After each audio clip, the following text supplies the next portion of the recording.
demandez probablement ce dont je vais vous parler pendant un quart d'heure sur épuration, enfin les indications non rénales. J'avoue, je me suis demandé aussi la question. Alors, bien sûr, je vais vous parler de l'hypothermie, bien sûr, je vais vous parler des toxiques, mais je voulais vous emmener d'abord sur un autre terrain qui est chez les patients usuels, avec tout ce qu'on vient de présenter comme technique. Qu'est-ce qu'on traite avec nos machines d'épuration extra-rénale? Et donc, je vous propose de vous replacer dans un fil un peu historique et avec la plupart des études que vous avez déjà vues, les mettre dans une vision réflexive un tout petit peu différente. Alors pour ça, on va repartir de la période glorieuse de l'épuration extra-rénale en réanimation, l'arrivée de l'hémofiltration, années 90. C'était l'échec des thérapies ciblées anti-PAF, anti-LPS avec le Santoxin, et donc les balles magiques qui étaient censées interrompre les médiateurs de l'inflammation dans le choc septique avaient tout été, puis ont continué des échecs. Et donc c'était présenté l'hémofiltration au volume, le bouclier magique qui allait retirer toutes les mauvaises cytokines de l'organisme. Et cette preuve de concept, donc publiée en 1993, où on fait des chocs septiques par péritonite à des cochons, on les met en hémofiltration au volume, on récupère l'ultrafiltrant, qui est parfaitement stérile, mais on perfuse cet ultrafiltrat stérile à des cochons sains, et ces pauvres bêtes, vous voyez en noir la pression artérielle qui s'effondre. On a transféré un choc septique stérile par l'ultrafiltrat, preuve qu'on retire bien des choses très mauvaises à ces pauvres bêtes. Article glorieux de cette époque, l'étude de Claudio Ronco, qui montre que plus on en fait en réanimation, l'hémofiltration, plus on monte les volumes et plus les patients vont survivre. Donc en 2000, quand on monte à 35 000 kHz d'ultrafiltration, eh bien les patients survivent mieux que des plus bas débits. Malheureusement, les choses glorieuses s'arrêtent là, puisque quand on refait une étude avec plus de patients sur haut versus bas intensité d'épuration extra-rénale, c'est absolument aucune différence. Non mais ok, mais là on est sur un mélange d'épuration convective, diffusive, haut débit, bas débit, c'est pas tellement la bonne étude. Il faut de la convection versus de la diffusion pour montrer que ça marche. Et là, Christophe Vinsonneau, malheureusement pour nous, a montré qu'il n'y avait pas de différence entre les techniques convectives et diffusives. Oui, mais encore une fois, c'était du bas débit, c'était pas du haut volume. Il faut aller du haut volume en convectif pour que ça marche. Mais là, les études qui ont été publiées sur le sujet, que ce soit l'étude dans les patients en choc septique à droite ou les patients en post-opératoire de chirurgie cardiaque avec un choc post-CEC, montraient aucune influence. Et puis enfin, une étude, alors là on se rapproche un peu indication non rénale, parce que l'étude de Didier Payen sur laquelle les patients en choc septique étaient branchés précocement en hémofiltration, quel que soit le degré d'insuffisance rénale, mais pour indication choc septique, est montré, c'est la ligne en gras foncé, que les patients branchés précocement en hémofiltration avaient plutôt une surmortalité par rapport à ceux branchés de façon classique. Et donc ce fameux bouclier magique a rejoint les techniques de haute magie dont on est habitué à se méfier en réanimation. Mais maintenant, on peut aller même encore plus loin dans qu'est-ce que font nos techniques d'épuration extra-rénale chez les patients de réanimation. Donc l'étude Akiki, ça a été répété par plusieurs auteurs, où montrer que démarrer tôt et tard, ça ne fait pas de différence. Mais si, ça fait quand même un peu une différence, parce que quand on démarre tard, ça veut dire qu'on fait en pratique moins d'hémofiltration, et que quand on commence tôt, on les fait à tout le monde. Et bien, quand on fait à tout le monde, eh bien, vous avez une récupération plus tardive de la fonction rénale, montrant qu'il y a probablement peut-être un côté délétère de l'épuration rénale et qu'on n'a pas réussi à montrer le côté positif, mais le côté délétère, là, on l'observe. Ça, c'est une étude que nous avions réalisée il y a quelques années en réanimation à l'hôpital européen Georges Pompidou. On avait biopsié systématiquement des patients décédés de choc septique sur une série de 20 patients. La moitié des patients avaient eu le temps d'être branchés en hémofiltration avant, puis l'autre moitié, on ne les avait pas branchés, en fait parce que trop grave. On disait, c'est pas la peine, de toute façon, ils vont mourir, on va rien gagner à les brancher. Et curieusement, alors qu'ils étaient tous le même niveau de défaillance rénale, le même niveau de défaillance hémodynamique, ceux qui avaient été branchés en épuration extra-rénale, RT c'était 1, enfin, on avait une augmentation chez tous les patients branchés avant l'épuration rénale des lésions histologiques rénales. Alors c'est une lésion d'association, on ne peut pas aller très loin, mais tendant à prouver, on peut faire l'hypothèse que l'épuration extra-rénale, la CEC, l'anticoagulation, les désordres dynamiques donnent un prix à payer sur le rein même qu'il est censé remplacer. Allons encore plus loin sur la possible toxicité de l'épuration extra-rénale. C'est une étude qui a été faite, alors pas en réanimation, enfin entre autres en réanimation plutôt, publiée dans le Lancet il y a quelques années, où les auteurs ont demandé au service de biochimie, dans une étude randomisée, d'envoyer au médecin un SMS quand le patient avait augmenté la créatine d'un certain seuil correspondant à un KDIGO 1. Et donc les médecins recevaient, donc, de façon randomisée, en fonction des patients, un SMS de type, voilà, votre patient a eu une augmentation de créatine par rapport au dosage précédent, merci de prendre les mesures appropriées, c'est tout. Alors, ils ont regardé dans un service de réanimation médicale, en comparant ceux qui avaient, les patients pour lesquels le médecin avait reçu un SMS et pas de SMS d'alerte, aucune différence sur recours au néphrologue, dialyse, décès. Service médical, pas de différence. Réanimation chirurgicale, pas de différence. L'auteur se dit, bah oui, mais ça c'est normal.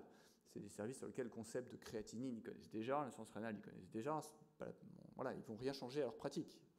Donc on va regarder dans un service sur lequel c'est une vraie nouveauté, le concept. La créate, tiens, c'est marrant, c'est un nouveau truc, c'est vachement intéressant, à quoi ça sert. Et donc ils ont fait ça dans des services de chirurgicaux. Et là, là, ça change. Là, on multiplie par 2 le recours au néphrologue, on multiplie par 2 la dialyse, et on multiplie la mortalité par 2. Alors, c'est pas significatif, on a 0,17, mais enfin, le signal est là quand même. On multiplie quasiment par 2, enfin plus de 2 la mortalité chez les patients, chez qui, tout d'un coup, on fait prendre conscience aux médecins que l'insuffisance rénale, c'est quelque chose et qu'on augmente la dialyse. Donc, si je résume, on n'a pas de relation dose-effet, tôt ou tard importe peu, pourrait augmenter la mortalité et morbidité chez certains patients. Et puis on voit bien toutes les études qui ont été présentées, là, ça sert positif, c'est pas pour dire ça sauve plus de patients. C'est à chaque fois, c'est comment est-ce qu'on limite la toxicité de la technique. C'est pas pour démontrer que la technique marche. Donc je sais pas, vous en voulez vraiment? Qu'est-ce qu'on traite avec cette technique? Et je crois que la question, elle n'est pas du tout résolue. Qu'est-ce qu'on traite avec nos machines d'épuration rénale chez nos patients? Alors si on prend l'étude de Stéphane Gaudry, très probablement des hypercalémies sévères, potentielles létales, peut-être. Des acidoses, mais à ce moment-là, ça revient à faire de l'apport isovolimique de bicarbonate. Hein.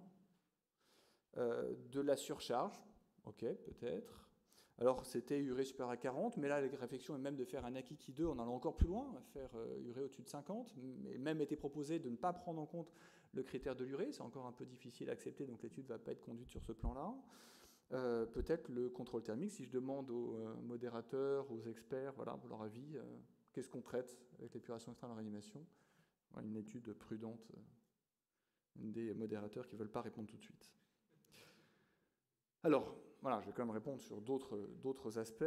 Sur l'hypothermie, alors, oui, évidemment, nos machines, notamment qui ont des réchauffeurs performants, ce n'était pas le cas avec les Prisma des premières années qui étaient des réchauffeurs pas performants, augmentent rapidement, font la capacité d'augmenter rapidement la température des patients. Et à gauche, un case report d'un patient qui n'était pas réchauffable avec des moyens externes, internes classiques, branché en hémodialyse. Vous voyez en quelques heures la température qui remonte. Et dans la vue du New England récente sur l'hypothermie, enfin semi-récente, voilà, l'hémodialyse fait monter de 2 à 4 degrés heure. Vous mettez 2 à 4 degrés au-dessus de la température du patient et vous montez progressivement. Et ça marche très bien. C'est la technique hors CEC et ECMO CLS qui fait monter le plus vite la température, mais sans soutien hémodynamique. Donc ça a possiblement une indication chez les patients pour lesquels la technique, alors soit ils sont parfaitement stables hémodynamiques et vous n'arrivez pas à le réchauffer avec les moyens classiques, soit il y a une anomalie hémodynamique, mais vous n'avez pas à disposition immédiate une ECMO véno-artérielle pour lequel probablement que la dialyse peut avoir un intérêt, mais il n'y a pas de série qui permettent d'aller plus loin. Alors après, dans le monde de la toxicologie, un case report que je tiens absolument à vous montrer, alors c'est multiple, hein, dans les années 60, fin des années 60, voilà, une série de patients qui arrivent fortement alcoolisés aux urgences, hein, et vous voyez 2,20 g d'alcoolémie, et en 3 heures, vous pouvez reprendre la voiture. Donc je ne sais pas ce que vous avez prévu ce soir, si vous avez prévu de prendre de garde demain, mais ça peut être un traitement un peu brutal peut-être, mais bon, bien évidemment, ce n'est pas quelque chose qui est diffusé, même si j'avais entendu qu'il y avait des centres de dialyse aux États-Unis qui proposaient contre paiement cher de pouvoir, alors à des employés qui devaient reprendre le travail le lendemain, de le prendre dans de meilleures conditions. En plus, il n'y a pas de centre de sevrage. Alors, au-delà de ce clin d'œil, lorsque les centres antipoisons américains rapportent l'utilisation des techniques d'épuration extra-rénale dans les intoxications, on voit une augmentation, la ligne rouge, de l'indication de l'hémodialyse au cours du temps.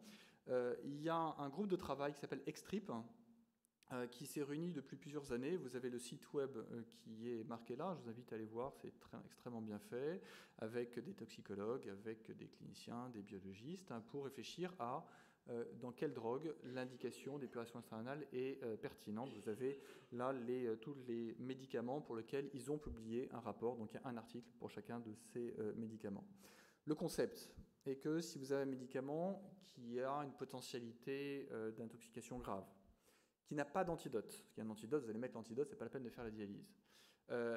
S'il n'y a pas de façon de retirer le poison de l'organisme par une autre méthode, notamment digestive, si le poison, la drogue, n'a pas un volume de diffusion absolument gigantesque qui ferait que l'hémolyse n'a jamais retiré atteindre tout ce volume de diffusion, si le médicament n'a pas une lésion protéique absolument majeure, s'il n'y a pas lésion protéique, pas s'il y a une clairance spontanée qui est suffisamment élevée, à ce moment-là, ça peut être intéressant d'utiliser une technique d'expiration extra-rénale en toxicologie. Donc, vous voyez, ça fait quand même plein de prérequis. Et puis, en fonction du degré de lésion aux protéines, on peut utiliser la plasmaphérèse, l'hémofiltration par méthode convective ou la dialyse par méthode convective, sachant que la plupart des produits là, se retrouvent là, dans ce petit carré-là, avec des médicaments ont un poids moléculaire qui n'est pas très élevé, donc c'est les dialyses qui restent le plus utilisées, comme je le montrais sur la diapositive précédente. Alors, un exemple, hein, l'intoxication ici